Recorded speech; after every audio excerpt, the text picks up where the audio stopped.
Bonjour à toutes et bonjour à tous, soyez les bienvenus sur la chaîne Spirit Energy Therapy, la chaîne qui vous accompagne tout au long de votre ascension vers ce nouveau monde. Bienvenue à tous ceux qui rejoignent la chaîne, ou qui ont rejoint ces derniers temps. Aujourd'hui, nous allons explorer un sujet fascinant, les hypersensibles, ces personnes souvent mal comprises mais qui sont en réalité des alliés précieux dans notre nouveau monde. N'oubliez pas de donner un pouce en l'air à la vidéo pour m'indiquer si le sujet vous intéresse et pour maintenir notre interaction. Si vous souhaitez me contacter, vous trouverez mon adresse mail disponible sous cette vidéo. Dans cette vidéo, vous allez apprendre à me connaître un peu plus de façon générale, bien évidemment, puisque me sens moi-même concernée. Il y a de cela plus de 15 ans, j'ai découvert que j'étais hypersensible. Cette révélation est survenue après une période compliquée suivie d'un diagnostic éclairant.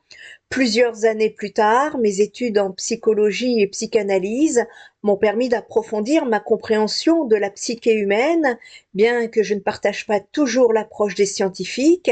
Cela m'a finalement conduite à devenir psychopraticienne.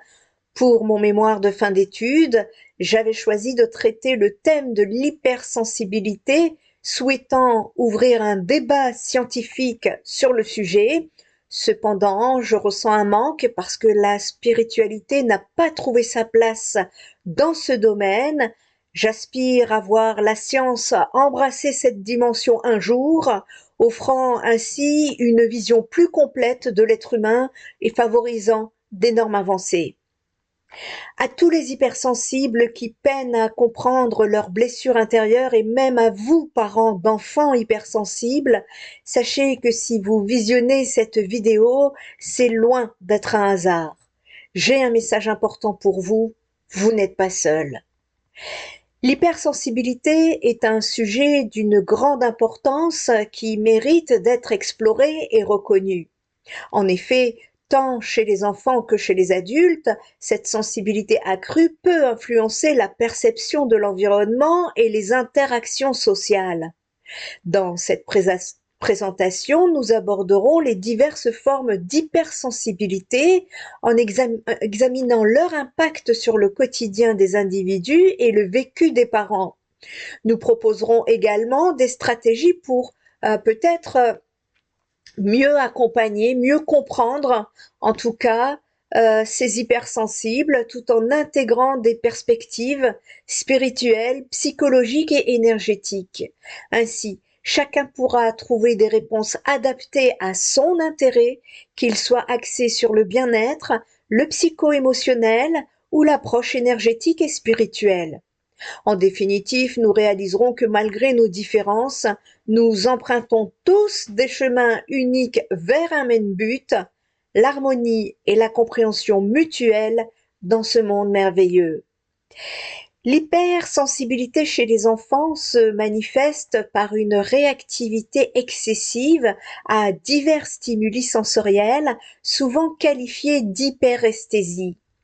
Ces enfants perçoivent les sons, les textures, les lumières et les odeurs de manière amplifiée, ce qui entraîne des réactions intenses face à des éléments qui semblent banals pour les autres. Dès leur naissance, ils analysent les informations sensorielles en fonction de la familiarité et de la sécurité, perfectionnant ce processus au fil du temps.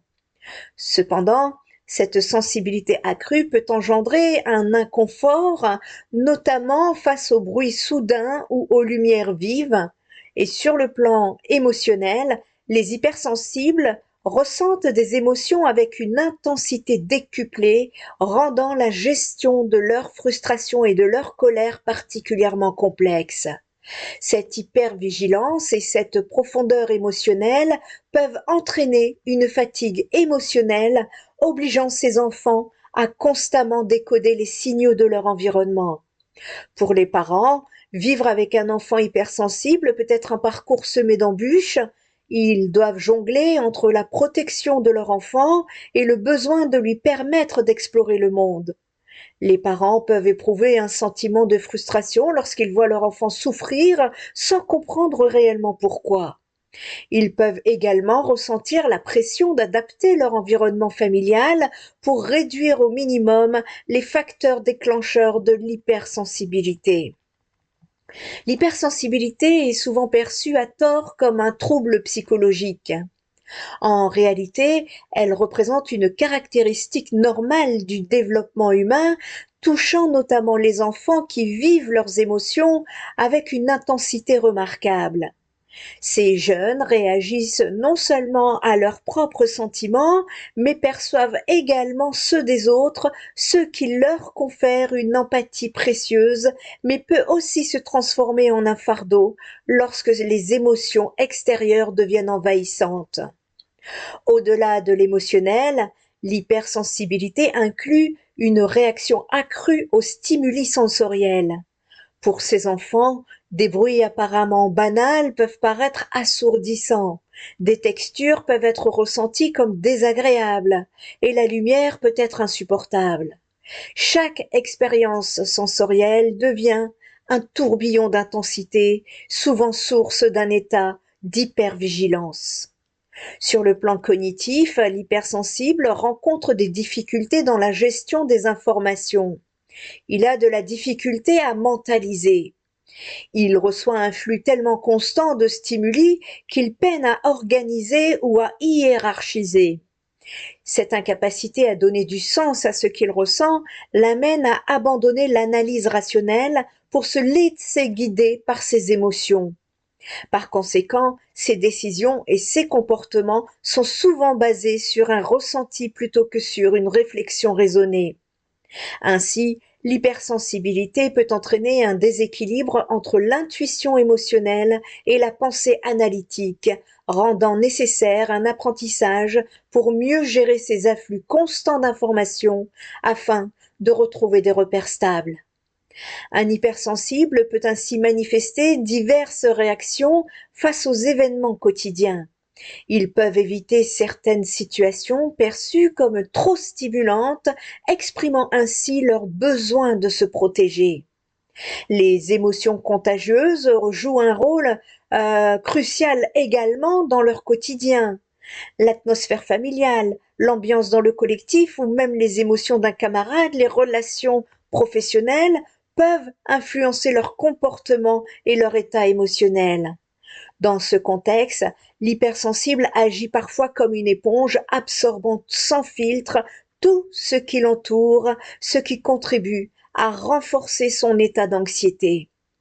Cet état d'hypervigilance peut rendre sa vie quotidienne éprouvante. Ainsi, un enfant hypersensible monte plus vite en alerte face à des événements qui semblent anodins pour d'autres.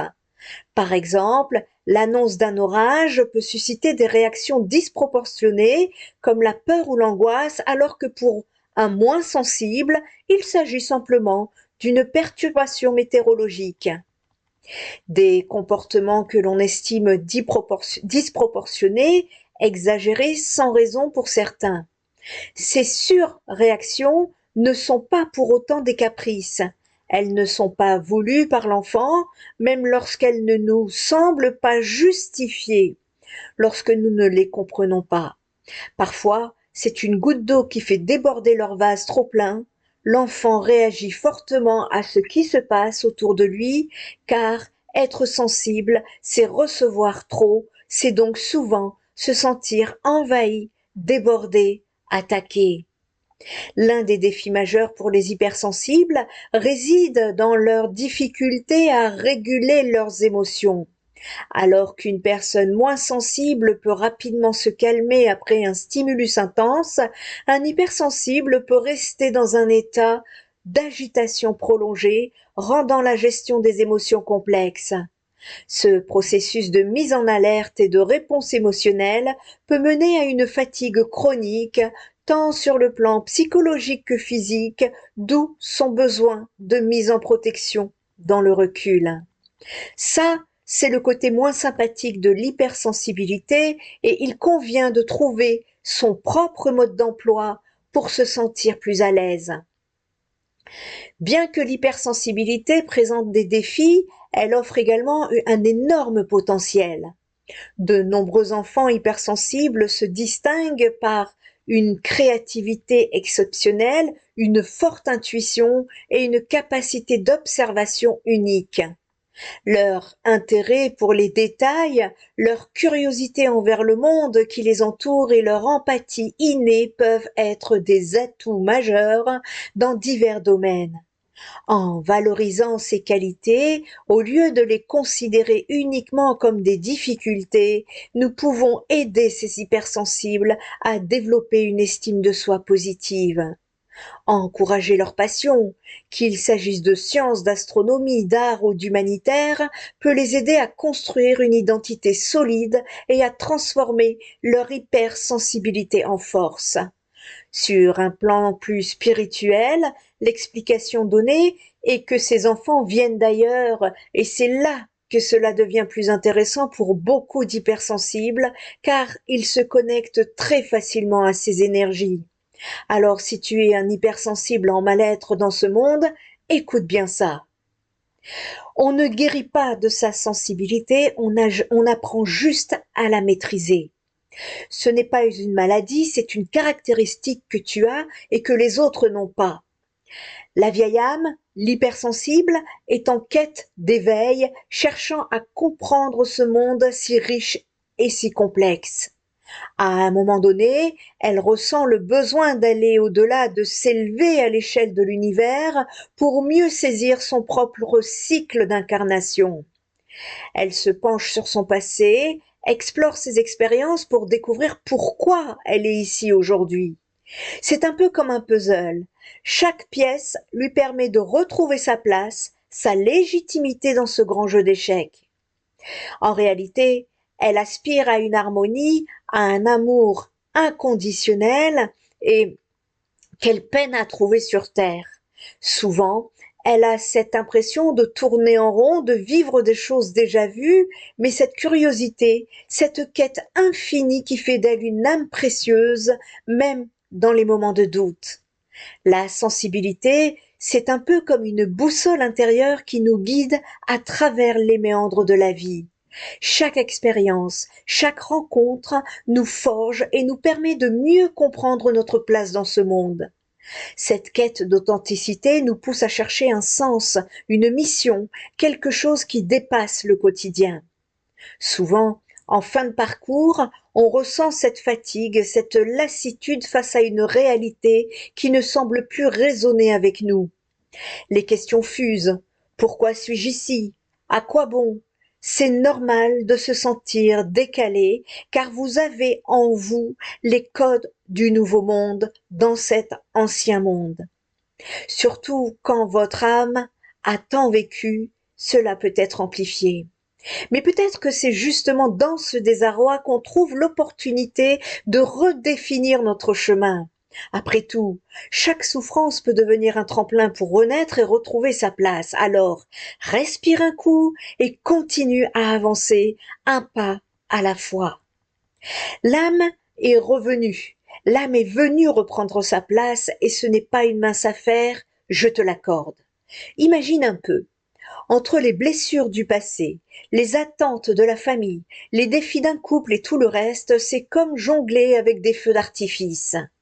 On aspire à se reposer, à vivre tranquillement comme le prône souvent la spiritualité, mais voilà, la réalité rappelle qu'elle a encore des pages à écrire dans son livre de vie. Qu'est-ce qu'elle est venue faire ici, au juste? Eh bien, en explorant le monde et ses facettes, eh bien, l'âme découvre que toutes ces dimensions doivent s'harmoniser pour qu'elle puisse avancer sereinement.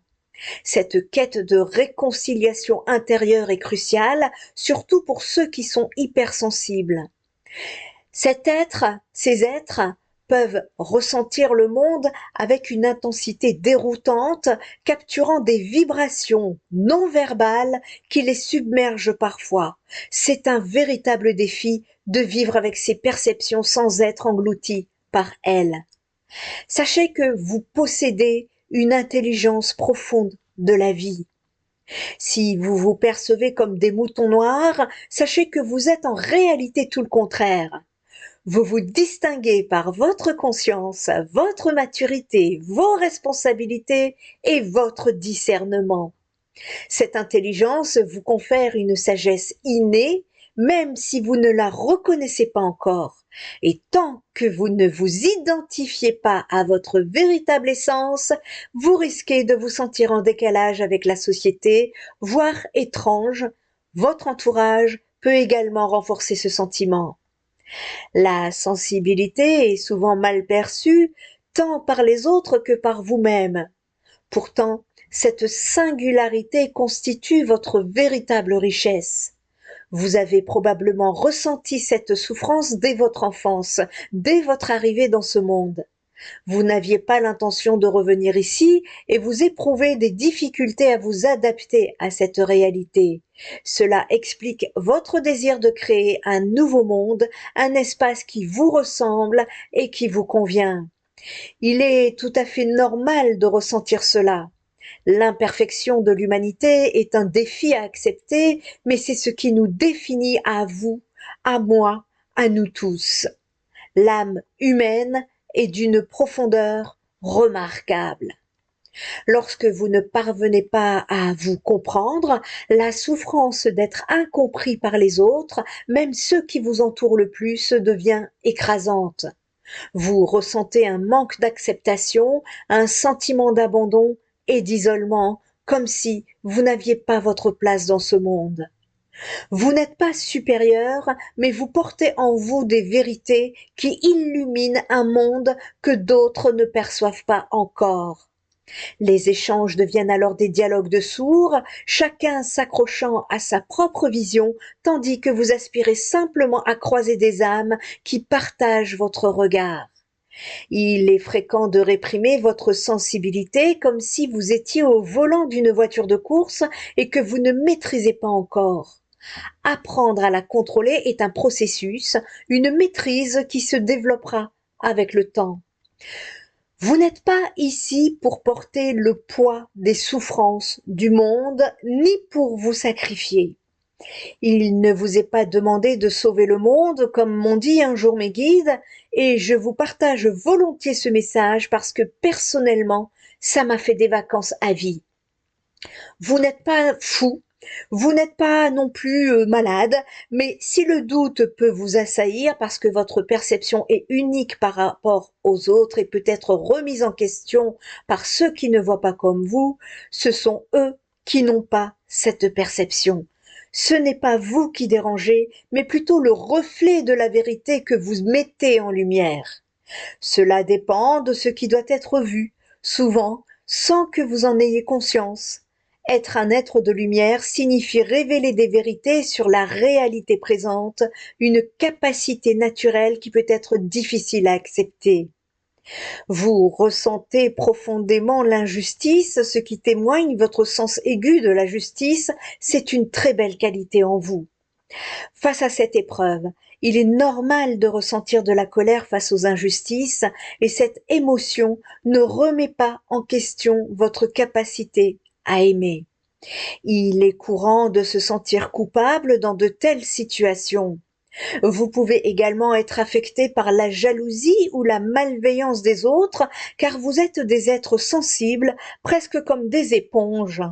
Votre magnétisme naturel vous permet de capter diverses émotions et selon votre personnalité, vous pouvez vous protéger en vous renfermant, adoptant une attitude froide ou distante, ce qui est en réalité un faux détachement émotionnel. Vous tentez de garder le contrôle pour éviter que quoi que ce soit ne vous échappe, mais vous pouvez aussi vous soumettre aux autres, craignant le rejet. En vous donnant entièrement, vous espérez être reconnu et aimé pour qui vous êtes, illustrant ainsi ces deux réactions opposées mais authentiques. Vous essaierez de sauver les gens autour de vous, un homme, une femme, un animal et le monde entier. Vous vous trompez, là n'est pas votre mission. Ou alors, vous rejetez ce monde et votre cœur devient dur pour ne pas craquer. Vous ne voulez plus donner.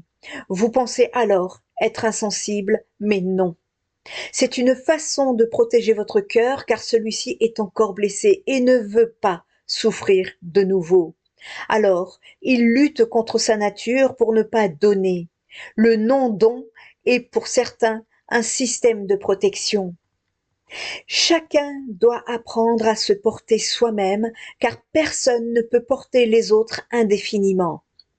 Aider véritablement signifie soutenir l'autre dans son autonomie, lui permettant de se tenir debout par ses propres moyens. Si vous ressentez des difficultés à vous incarner, cela peut être lié à un sentiment de ne pas avoir votre place ici-bas. Vous luttez contre la dualité sans vraiment la comprendre, pensant qu'accepter ce monde implique de le cautionner. Selon votre parcours, vous pouvez vous sentir soit puissant, soit en échec face à cette réalité. Il est important de réaliser que vous ne pouvez pas changer les autres, mais vous pouvez les éclairer grâce à votre expérience, à votre sensibilité. Si vous croyez ne pas appartenir à ce monde, détrompez-vous, car votre présence ici en témoigne.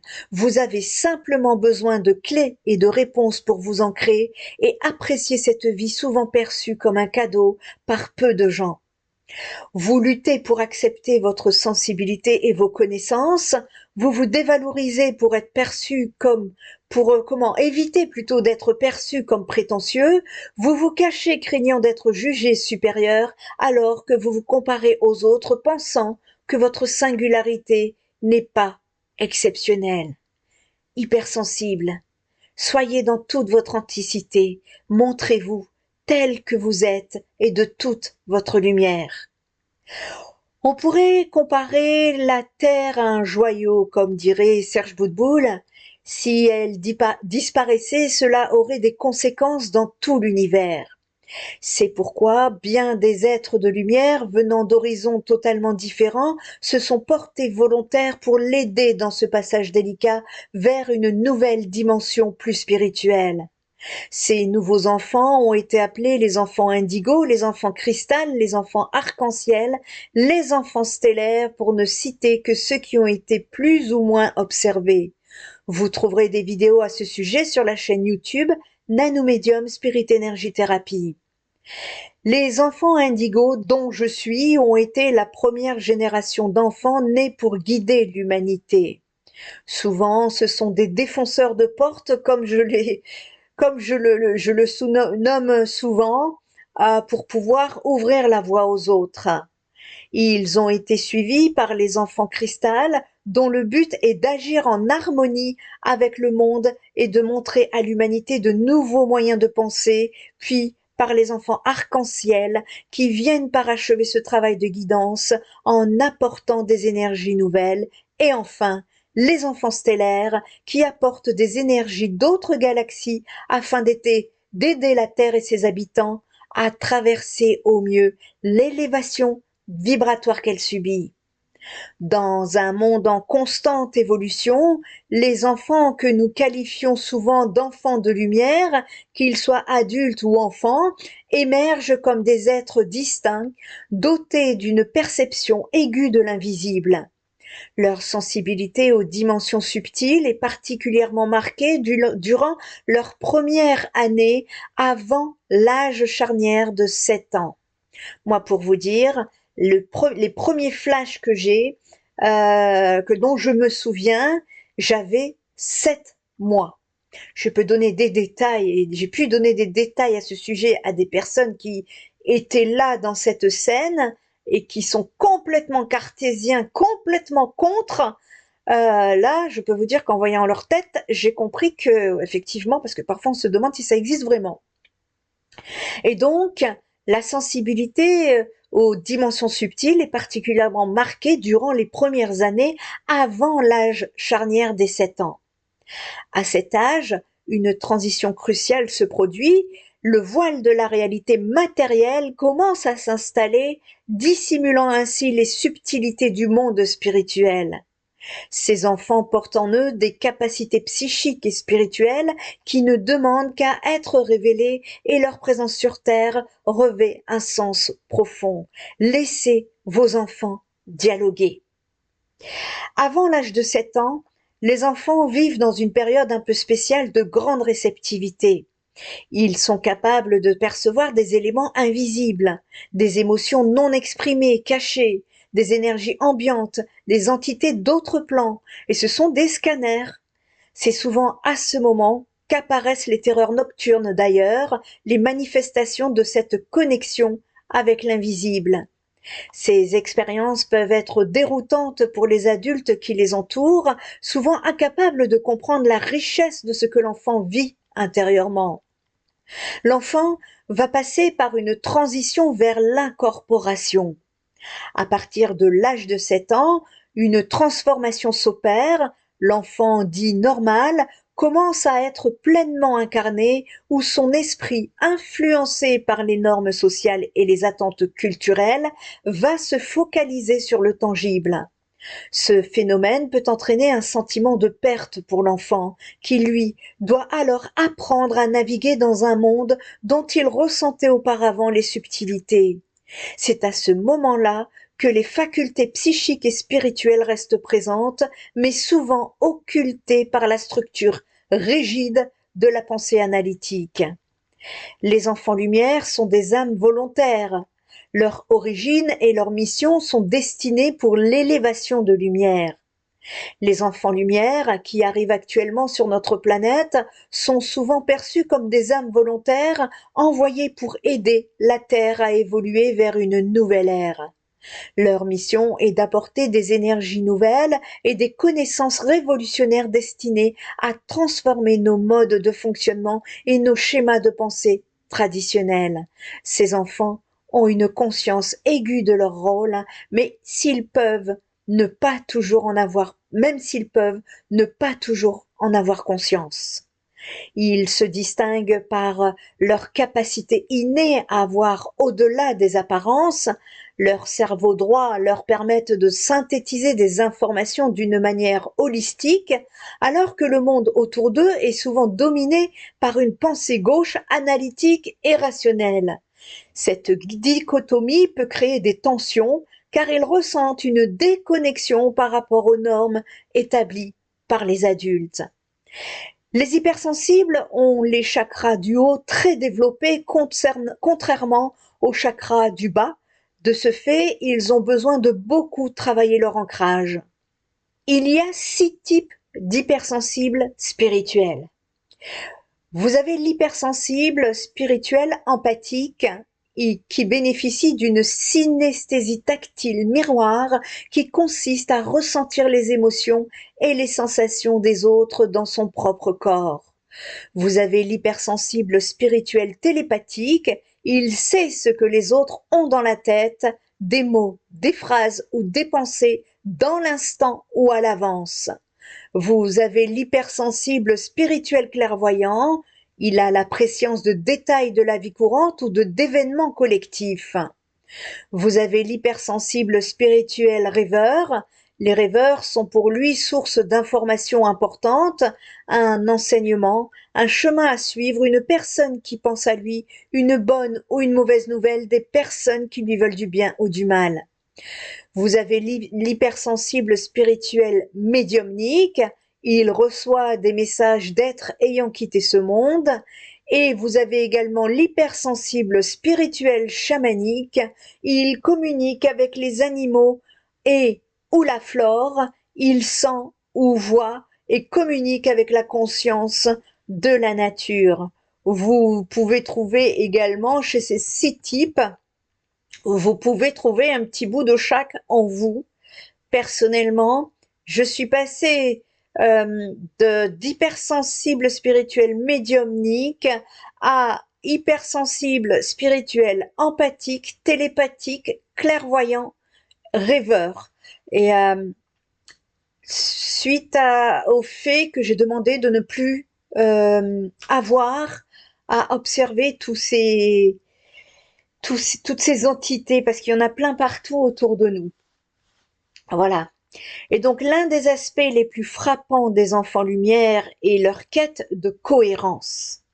Ils cherchent à établir des relations authentiques, tant amicales que sentimentales.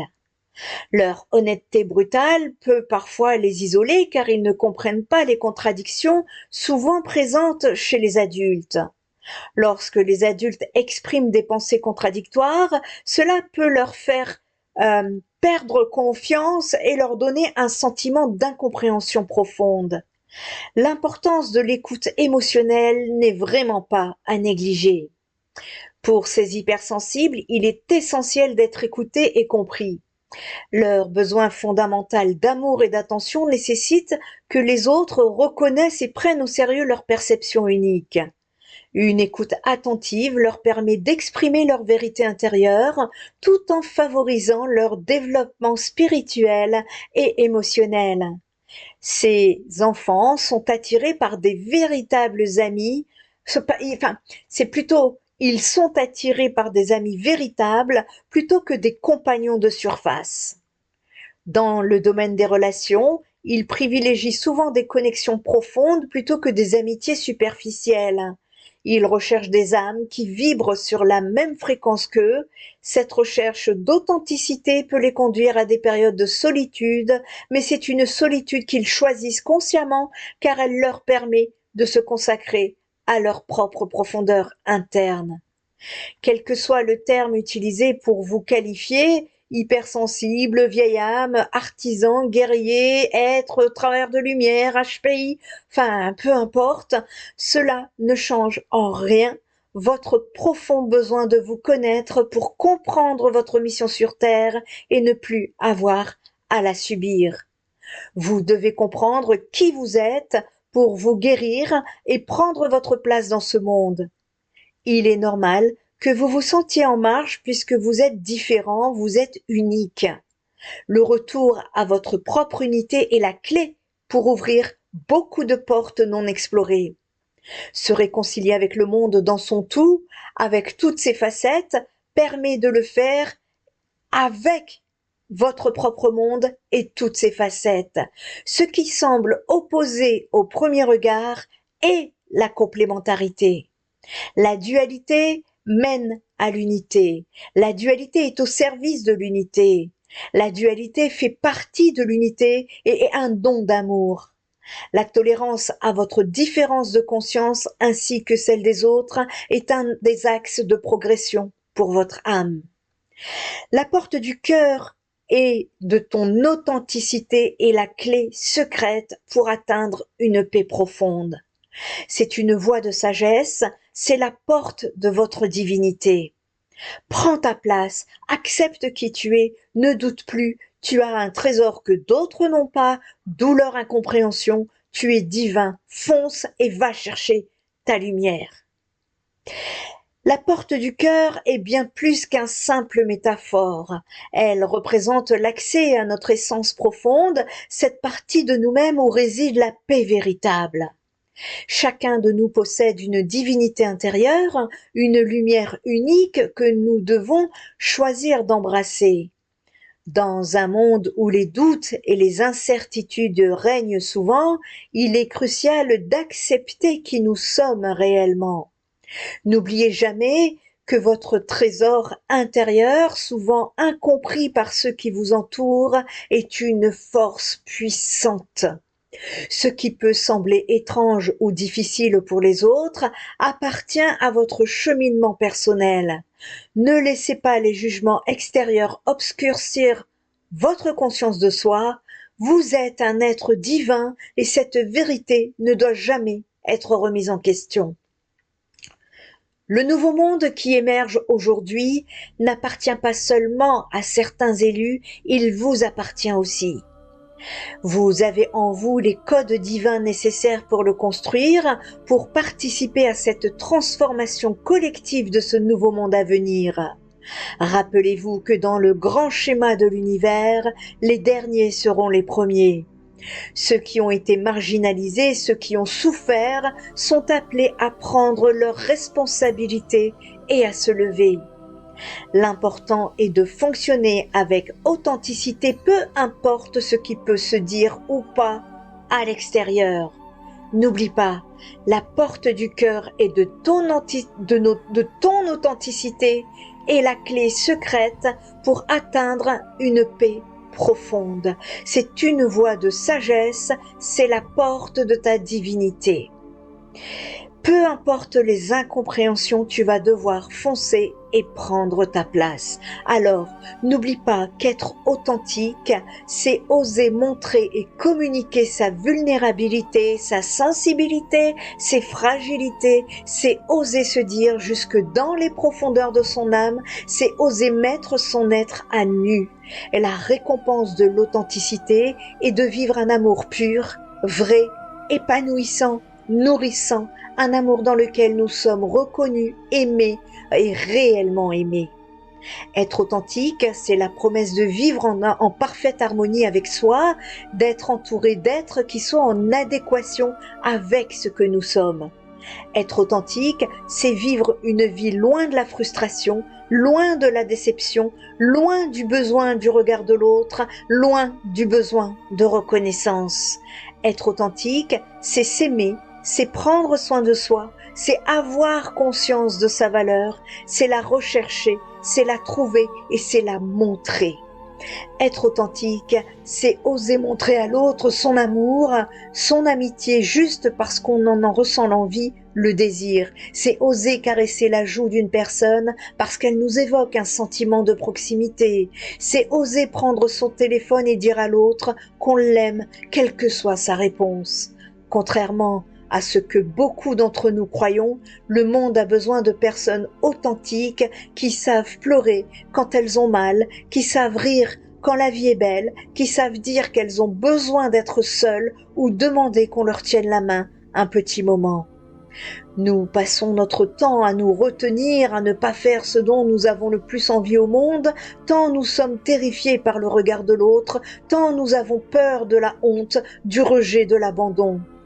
Mais plus vous soignez ces blessures, plus vous remontez de toutes vos forces. Mais plus nous sommes authentiques, plus nous verrons apparaître dans notre vie des personnes qui accepteront, qui aimeront, qui permettront, qui admireront, qui encourageront la réelle personne que vous êtes. Être authentique avec soi, avec l'autre et la pratique spirituelle, la pratique de vie tout simplement la plus effrayante qui soit, mais c'est la plus gratifiante d'entre toutes, car elle nous permet de vivre notre vérité. Le véritable héros n'est pas celui qui est tout le temps fort, qui sait gérer ses émotions, qui joue le compagnon super cool en ne posant pas de questions pour ne pas embêter l'autre. Le véritable héros n'est pas celui qui n'a aucun défaut, aucune faiblesse, qui est au-dessus de la mêlée. Le véritable héros est celui qui sait être présent pour l'autre quand il va bien et est assez fort pour pleurer, demander de l'aide et être vulnérable. Le héros est authentique car il est courageux non pas face au monde mais face à lui-même et à ses émotions, et l'étant, il peut se montrer tel qu'il est. Et les énergies actuelles nous emmènent sur ce travail titanesque pour nous reconnecter avec notre âme en dehors de tout conditionnement, de toute attente extérieure. En attendant, il convient de soigner ses blessures, du moins ce qu'il en reste, de se poser les bonnes intentions, les bonnes questions pour reprendre le chemin de votre âme qui soit a pu s'égarer au travers d'expériences, mais qui semblait nécessaire à votre évolution. N'oubliez pas que rien n'arrive par hasard. Alors, cher hypersensible, foncez, ouvrez grand la porte de votre cœur et laissez entrer la lumière. Permettez-vous d'être qui vous êtes sans crainte ni hésitation. Chaque pas que vous faites vers l'acceptation, chaque moment où vous choisissez de briller renforce la beauté du monde qui vous entoure. Votre place est ici dans ce nouveau monde en émergence, et c'est en embrassant votre authenticité que vous pourrez véritablement contribuer à sa création et retrouver votre bien-être. Gardez en tête que la paix profonde, celle qui transforme et élève, se trouve toujours derrière cette porte d'amour et de compréhension de soi. Célébrez les hypersensibles pour qu'ils sont, Des alliés du nouveau monde, leur sensibilité est une force qui peut nous guider vers un avenir meilleur. Merci d'avoir regardé cette vidéo, merci de liker la vidéo. N'oubliez pas de vous abonner pour plus de contenu inspirant. Spirit Energy Thérapie, ta guérison commence ici.